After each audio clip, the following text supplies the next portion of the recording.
الصلاۃ والسلام علیک یا رسول اللہ، الصلاۃ والسلام علیک یا حبیب اللہ، وعلی آلک واصحابک یا رسول اللہ، نویت سنت الاعتکاف۔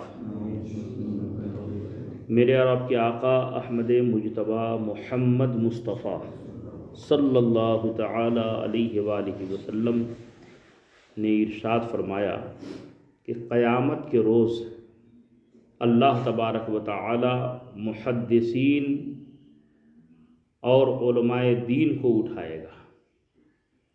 تمام لوگوں کا جو حساب و کتاب ہوگا میدان محشر میں، تو اس میں جو محدثین کرام ہوں گے، یعنی حدیث بیان کرنے والے، اور علماء کرام دین کا علم رکھنے والے، تو اللہ تبارک و تعالی محدثین کرام اور علماء کرام کو اٹھائے گا اور ان کی سیاہی مہکتی خوشبو ہوگی۔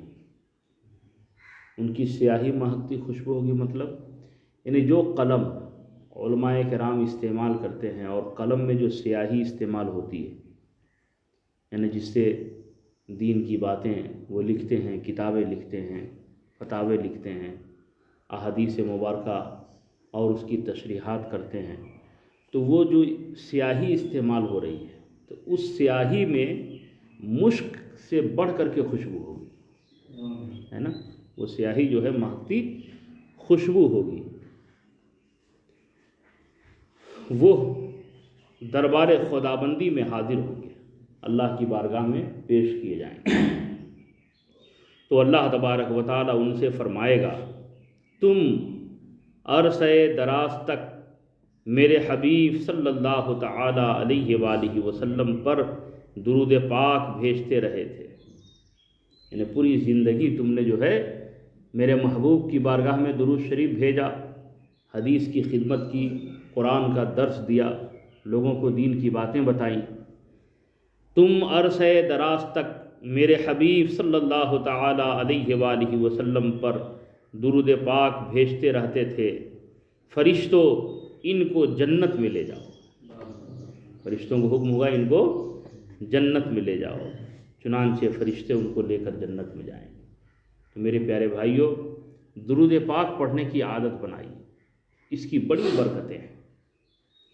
اور ایک دوسری حدیث پاک دیکھیں، پیارے آقا صلی اللہ تعالی علیہ وآلہ وسلم ارشاد فرماتے ہیں، جس نے قرآن پڑھا اور اپنے پروردگار کی حمد کی اور پھر مجھ پر درود پاک پڑھا تو اس نے خیر کو اپنی جگہوں سے تلاش کر لیا۔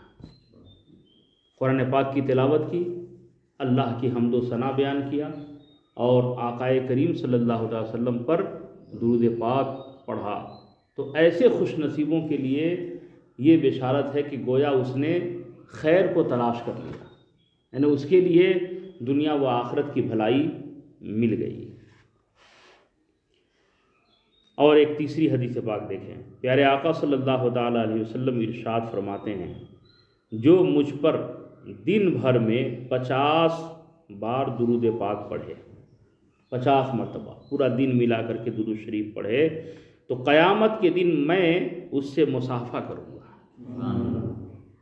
50 مرتبہ پڑھنا کوئی مشکل کام نہیں ہے۔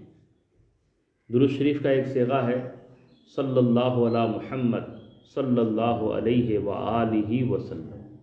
اگر اس کو پڑھنے کی عادت بنائیں گے نا تو دن بھر میں 50 نہیں 500 مرتبہ آپ آسانی سے پڑھ سکتے ہیں۔ پیارے آقا صلی اللہ تعالی علیہ وسلم ارشاد فرماتے ہیں، جو مجھ پر دن بھر میں 50 بار درود پاک پڑھے تو قیامت کے دن میں اس سے مصافحہ کروں گا۔ سبحان اللہ۔ نبی کونین صلی اللہ تعالی علیہ وآلہ وسلم ارشاد فرماتے ہیں، ہر چیز کے لیے طہارت اور غسل ہے، ہر چیز کے لیے۔ مثلا بدن میلا ہوا تو میل کچیل کو صاف کرنے کے لیے ہم نہاتے ہیں، کپڑے میلے ہوئے تو اس کی دھلائی کرتے ہیں۔ تو ہر چیز کی پاکی صفائی کے لیے جو ہے طریقہ ہے۔ ہر چیز کے لیے طہارت اور غسل ہے، اور ایمان والوں کے دلوں کے زنگ کی طہارت مجھ پر درود پاک پڑھنا ہے۔ اگر چاہتے ہیں کہ دل کی صفائی ہو، دل پاکیزہ ہو جائے، ہے نا، تو ایمان والوں کے لیے کیا طریقہ ہے دل پاک کرنے کا؟ پیارے آقا صلی اللہ علیہ وسلم کی بارگاہ میں درود پاک پڑھا کریں، دل پاک و صاف ہو جائے گا، دل میں جو گناہوں کے زنگ لگ گئے ہیں وہ صاف ہو جائیں گے۔ ہر چیز کے لیے طہارت اور غسل ہے، اور ایمان والوں کے دلوں کے زنگ کی طہارت مجھ پر درود پاک پڑھنا ہے۔ پیارے آقا صلی اللہ تعالی علیہ وآلہ وسلم ارشاد فرماتے ہیں، جو مجھ پر ایک بار درود پاک پڑھتا ہے، اللہ تبارک و تعالی اس کے لیے ایک قرات اجر لکھتا ہے، اور قرات احد پہاڑ جیسا ہوتا ہے۔ یعنی جتنا بڑا احد پہاڑ ہے اتنی نیکیاں ایک مرتبہ درود شریف پڑھنے میں اللہ تبارک و تعالی اس کے نام اعمال میں درج فرما دیتا ہے۔ اللہ تعالی ہمیں آپ سب کو عمل کی توفیق عطا فرمائے۔ اللہ رب محمد صلی اللہ علیہ وسلم، نحن عباد محمد صلی اللہ علیہ وسلم۔ یا اللہ یا رحمان یا رحیم، تیرے پیارے محبوب صلی اللہ تعالی علیہ وآلہ وسلم کی بارگاہ نور میں خوب خوب درود و سلام کا تحفہ ہم سب کو بھیجنے کی سعادت نصیب فرما۔ یا اللہ ہم سب کے والدین کریمین اور جمیع مومن مومنات کی بخشش و مغفرت فرما۔ یا اللہ تمام گناہ صغائر و کبائر سے تیری بارگاہ میں توبہ کرتے ہیں، مولا ہم سب کے توبہ کو تو قبول فرما۔ یا اللہ ہم سب کے روزی میں برکتیں عطا فرما، صحت و تندرستی عطا فرما، نماز پنجگانہ بجماعت ادا کرنے کی توفیق عطا فرما۔ یا اللہ ہم میں جو بیمار ہوں ان کو شفا عطا فرما۔ یا اللہ جو پریشان حال ہے ان کے پریشانیوں کو دور فرما۔ یا اللہ جن جن احباب نے قربانی کا ارادہ کیا ہے، جانور خریدے ہیں، مولا سب کے قربانیوں کو اپنی بارگاہ میں قبول و مقبول فرما۔ یا اللہ یا رحمان یا رحیم، اس تہوار کی آمد ہے مولا، اگر کوئی مسلمان پورے عالم اسلام میں کہیں بھی بیمار ہو، پریشان ہو، تکلیف میں ہو، مولا سب کی پریشانیوں کو دور فرما دے، سب کے مشکلوں کو آسان فرما دے۔ یا اللہ سب کے گھروں میں برکتیں عطا فرما، سب کی روزی میں برکتیں عطا فرما۔ یا اللہ دارین کی نعمتیں، رحمتیں، برکتیں عطا فرما۔ یا اللہ جن جن بھائیوں نے دعاؤں کی درخواست کی ہے، مولا سب کے جائز تمناؤں کو پوری فرما، سب کے جائز آرزوؤں کو تو پوری فرما۔ یا اللہ جب دنیا سے اٹھائے جائیں تو ہم سب کے لبوں پہ کلمہ طیبہ جاری فرما، ایمان پہ خاتمہ نصیب فرما۔ ان اللہ و ملائکتہ یصلون علی النبی یا ایھا الذین آمنوا صلوا علیہ وسلموا تسلیما۔ اللہ رب محمد صلی اللہ علیہ وسلم، نحن عباد محمد صلی اللہ علیہ وسلم۔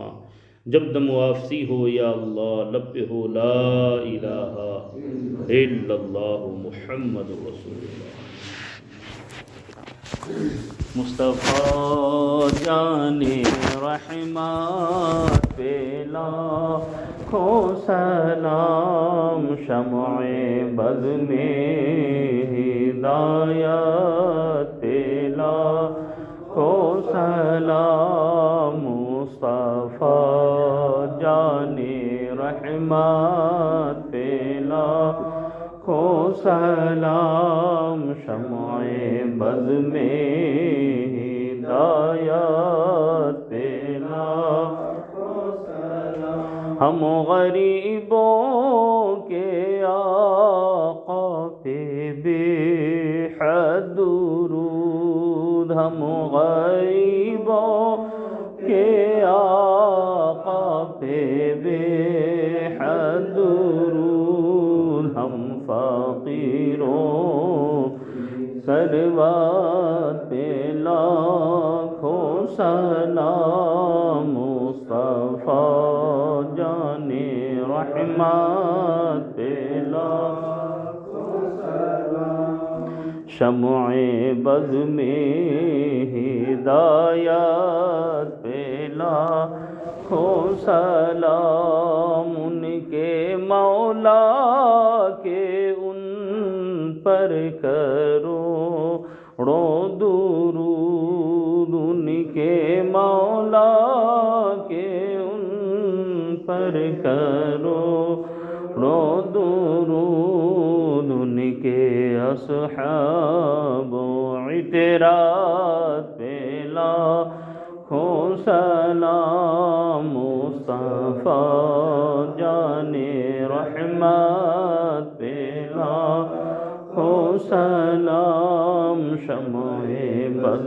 میں ہدایت پہ لاکھوں سلام، ڈال دی قلب میں عظمت مصطفیٰ، ڈال دی قلب میں عظمت مصطفیٰ، سیدی اعلیٰ حضرت پہ لاکھوں سلام، مصطفیٰ جان رحمت پہ لاکھوں سلام، شمع بز میں ہدایت پہ لاکھوں سلام، یا نبی سلام علیکہ، یا رسول سلام علیکہ، یا حبیب سلام علیکہ، صلوات اللہ علیکہ، الصلاۃ والسلام علیکہ یا رسول اللہ، الصلاۃ والسلام علیکہ یا حبیب اللہ، وعلی آلک واصحابک یا رسول اللہ، صلی اللہ تعالی علیہ وآلہ وسلم۔ اللہ رب محمد صلی اللہ علیہ وسلم، نحن عباد محمد صلی اللہ علیہ وسلم، سبحان ربک رب العزة عما یصفون، وسلام علی المرسلین، والحمد للہ رب العالمین، بحق لا الہ الا اللہ محمد رسول اللہ۔ اللہ رب محمد صلی اللہ علیہ وسلم، نحن عباد محمد صلی اللہ علیہ وسلم، اللہ رب محمد صلی اللہ علیہ وسلم، نحن عباد محمد صلی اللہ علیہ وسلم۔